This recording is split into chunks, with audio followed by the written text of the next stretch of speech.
My ex-girlfriend left me over a misunderstanding, blocked me completely, and disappeared. Now she's back 7 years later with a shocking demand. Hello, Reddit. This is going to be kind of long because there's a lot of context. So first and foremost, I'll tell you guys a little about my ex-girlfriend. My ex, Cindy, 30 now, 23 when we were together, and I were together for 4 years. We met in college and stayed together throughout. We even got an apartment together once we graduated and lived together for a year before she broke things off with me abruptly and without an explanation. Cindy was 1 year older than me and a senior in college. I was too shy to go talk to her, and she's the one who had to initiate the relationship. She asked me out. She said, "I love you" first after 6 months of being together, and she was the one who suggested that we move in together after college. She was a wonderful girlfriend. For those who can't tell, this is sarcasm in every way but one. She was just very insecure. I don't know what it was. Maybe it was because I never really took initiative in the relationship or something similar, but she was just always very insecure and jealous. She'd hate it when I spoke to other girls, no matter who they were. So, after a couple of fights, I cut off all my friends who happened to be women because Cindy was more important to me than being friends with other women. And it wasn't just friends from college who I stopped talking to. I also stopped speaking to my school friends who'd been friends with me for more than 5 years at that point. I'm back to talking to them because Cindy's not in my life anymore, and my wife's cool with my friends regardless of gender. But back then, I was just friends with my guy friends, and I wasn't even allowed to go out with them to have a boys' night because Cindy believed that it would just be an excuse for us to all go to bars, get wasted, and pick up girls. I didn't think that was fair to me because she'd forbid me from seeing anyone without her because of how insecure she was. But I couldn't see how wrong it all was because I was too in love with her. And I felt like she was too. She'd tell me all the time about how much she loved me and said that she couldn't live without me, she couldn't imagine a future without me and whatnot. So I stayed despite everything because I wanted to marry her and be with her. That's all I wanted. But with time, it became more and more difficult to stay with her since she just kept getting more suspicious and weird about me. By the time we were living together, I couldn't do anything without her breathing down my neck. She checked my phone all the time, she'd monitor my movements, and if I didn't update her on my location at all times, then she'd threaten to lock me out when I came back home. So by now, you guys have some idea about how toxic our relationship had turned by the time we broke up. I still somehow found it in me to stay with her, but then, surprisingly, she's the one who broke up with me, and it was over something insane because it was just a small misunderstanding that led to our breakup. One day, my sister visited me without announcing her visit, which she usually did to make sure Cindy didn't suspect me and think that maybe I was having other girls over. Cindy wasn't at home when my sister Lauren, 33 Fahrenheit, dropped by. She was at a friend's place because she was allowed to meet her friends, and I wasn't allowed to suspect her. Anyhow, Lauren surprised me by dropping in unannounced, and I was so surprised to see her that I didn't even text Cindy to tell her that Lauren had come over, which I would have usually done. We got to talking, and we spent around 2 hours together at home. But then all of a sudden, she received a call from her boss and had to leave to go back to work urgently. The thing that caused my breakup was, unfortunately, the lipstick that Lauren left behind. She had taken it out to reapply it before she headed back to work. She was in a rush to leave, so she forgot it on the couch, and it was so small that I didn't notice it either. Then Cindy came back home a little after Lauren left, and she seemed happy until she found the little lipstick. I still remember it as clear as day. She sat on the couch and sprang back up as soon as she sat, then grabbed the lipstick that she'd sat down on. And I instantly knew that I was screwed because there was no way in hell that she was going to let this one slide. I tried to downplay it and told her the truth instantly. I told her that Lauren had come over to visit during her lunch hours and she'd taken out the lipstick to reapply it because she had to go back to work. I explained that she was rushing to go back home, so she'd forgotten to put it back in her purse. But just as I expected, Cindy didn't buy even a word of what I told her for a couple of reasons. Like I said, she brought up that Lauren usually texts Cindy and me both in the group chat that has the 3 of us before she comes over. She hadn't done that this time. And secondly, she thought that it was very unlikely that Lauren would take out her lipstick to reapply it in our house because my sister wasn't really one for makeup. She was convinced that I'd had another girl over and absolutely flipped out. And when I say flipped out, I don't mean it lightly. She really went psychotic, started screaming at me, cursing at me, and randomly started throwing things to the floor. First, she went for the cushions. Then she threw some books to the floor while raging at me. But then it crossed a line when she grabbed the TV remote and threw it right at me. I ducked and managed to avoid it, but I knew that I needed to get the hell out of there. So I ran to our bedroom and locked myself in. I didn't have my phone with me, so I couldn't call anyone for help, and I just had to stay there by myself for like an hour while she went on and on about how I had betrayed her. She was screaming like a banshee outside the room, and I'll say that I was pretty scared. Then finally, the screaming sort of calmed down, and I finally gathered the courage to leave the room and check outside. I noticed that she was gone and had left the door wide open. I didn't try to talk to her or contact her in any way for the next couple of hours because I figured that she had just gone on a walk to clear her head or something. But then when she didn't even come home by midnight, I started to get a little worried and decided I was going to try and call her. To my surprise, I noticed that the call didn't go through, and after the first couple of tries, I realized that she had blocked me. I tried to text her, but with no luck because I was blocked there as well, and she had also removed me from all her social media accounts. I was paranoid and tried to call her friends, but they didn't answer my calls either. And I guess they had blocked me too. For the next few weeks, I just kept trying to contact her in any way I could, but she just did not answer. After almost a month of trying to track her down, I gave up because I realized that she did not want to be found, not by me at least. I was completely lost without her, and the next few months were really the toughest of my life. I don't know how I got through it. All I would do was just go to work, come back, miss her, and pretend that things were fine. People tried to convince me that I was better off without her, but I just didn't feel it. I moved out of that apartment after a year. I tried to stay there because I thought that if Cindy ever came back, she would be able to find me if I remained in that apartment. But after I moved out and had a new address, I gave up any hope of reconciling with Cindy. We never got any closure, and that was my biggest disappointment so far. I was pretty depressed and tried not to talk to women after my breakup because I didn't want to feel like I was betraying Cindy. That changed when I met my current wife, Amy, 27 Fahrenheits. She was a colleague at work and she was really sweet to me when I was new, and not just me, but she was sweet to every single person in the office. She was beautiful, intelligent, and had a brilliant personality. So despite my best efforts, I couldn't help but fall for her within a few months. I had promised myself that I would never put myself through another relationship again after Cindy. But that all changed when I met Amy. We've been together for almost 4 years and have been married for 2 now. I'm at my happiest with her, and I had honestly totally forgotten about Cindy, until recently when she made a sudden reappearance in my life. 7 years had passed since our breakup, or rather her just walking out on me like I meant nothing to her, just over a petty misunderstanding. Last weekend, my wife and I were just chilling at home when she suddenly rang our doorbell. I was the one to open the door, and before I could even register what I was. Seeing in front of me, she dragged the little boy, around 7 years old, right in front of me and demanded that I pay 7 years of child support immediately. She completely tore into me before I even had a chance to speak and started yelling at me about how she had spent the last 7 years of her life trying to track me down so our son could finally have a father. I just stood there silently while she yelled at me, accused me of being an absent father, and demanded that I pay child support to her and cough up the amount that I had managed to avoid for the last 7 years. I had no idea how to respond to any of that and just stood there like an idiot while she continued to scream at me. Obviously, it was not my fault. I had even waited for her to come back for 1 year after she had left abruptly. She was the one who had abandoned me and our relationship, and I was 100% sure that it was not even my son who she brought along with her. The reason I was not saying anything was because I was literally too shocked to say a word.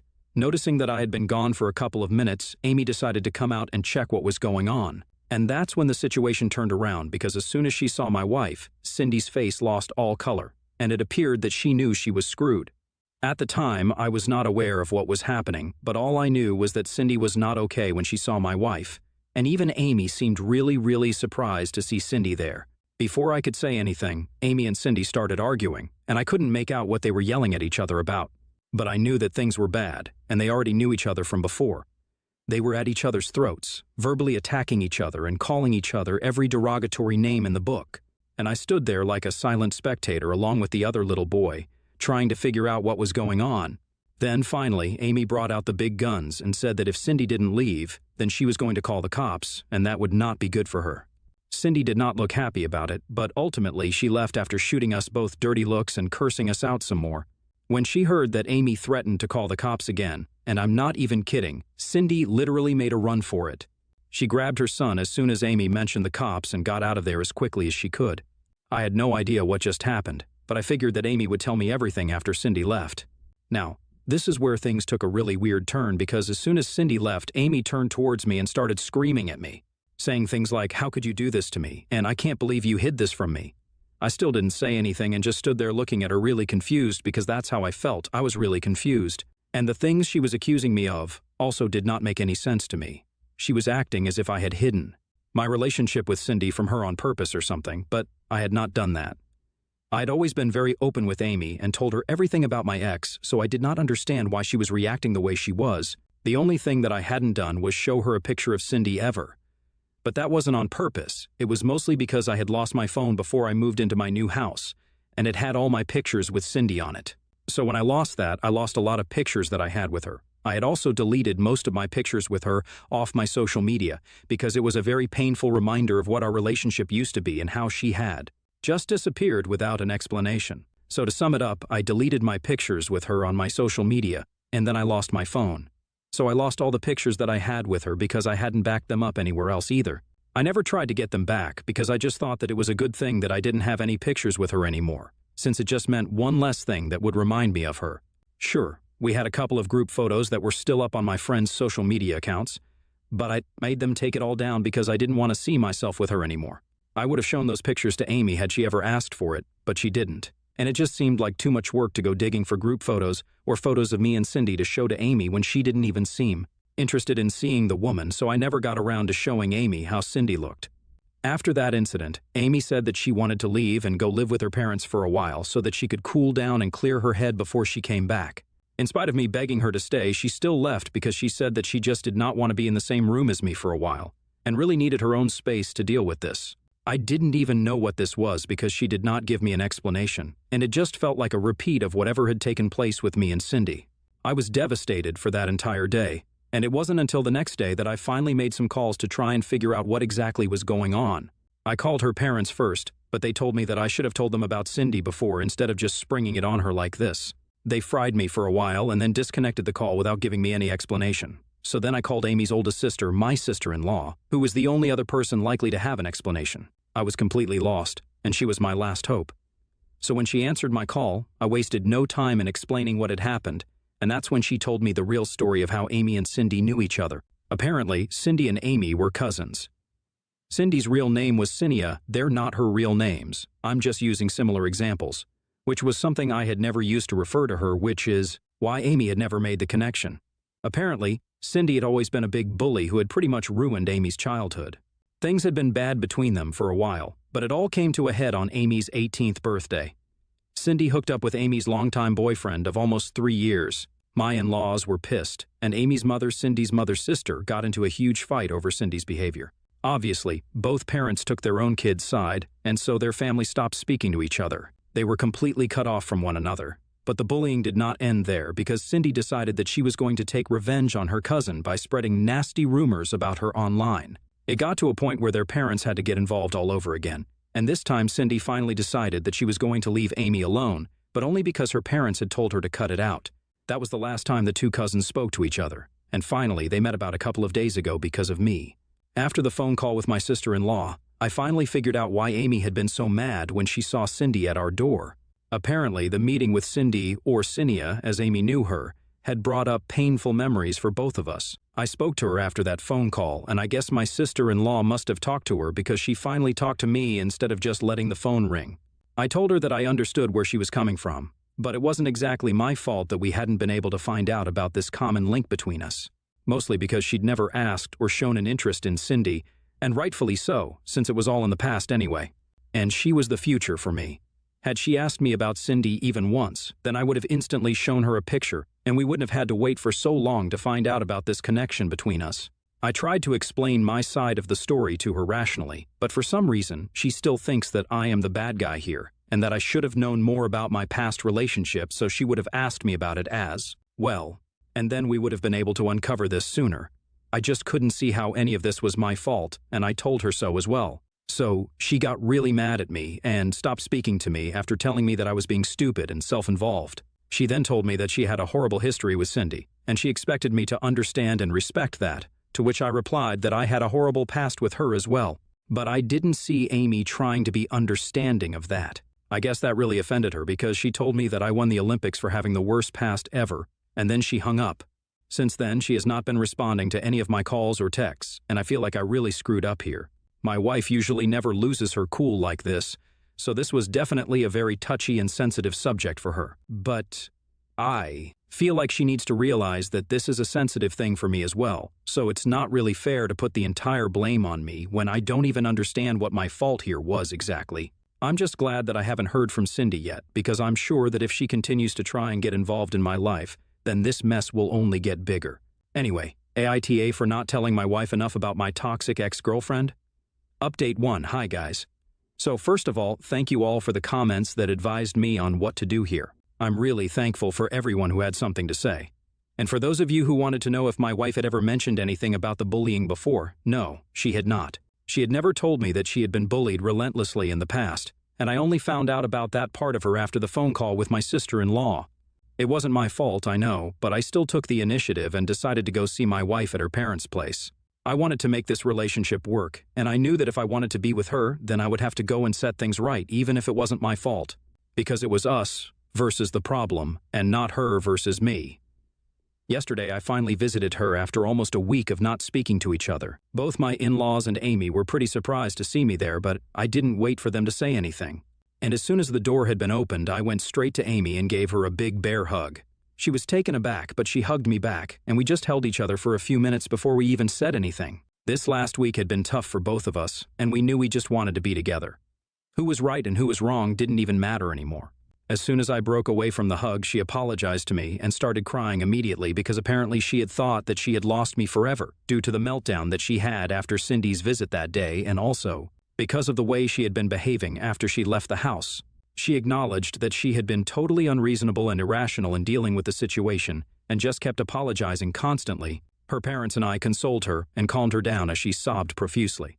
I was happy to see that she had realized that the way she had been acting was a little unfair to me. But at the same time, I also felt guilty for not reaching out to her earlier, since that is what really caused her to break down. When I finally visited her yesterday, after a while, once we talked things out, she packed up her stuff to come back home with me. And here we are, back home together.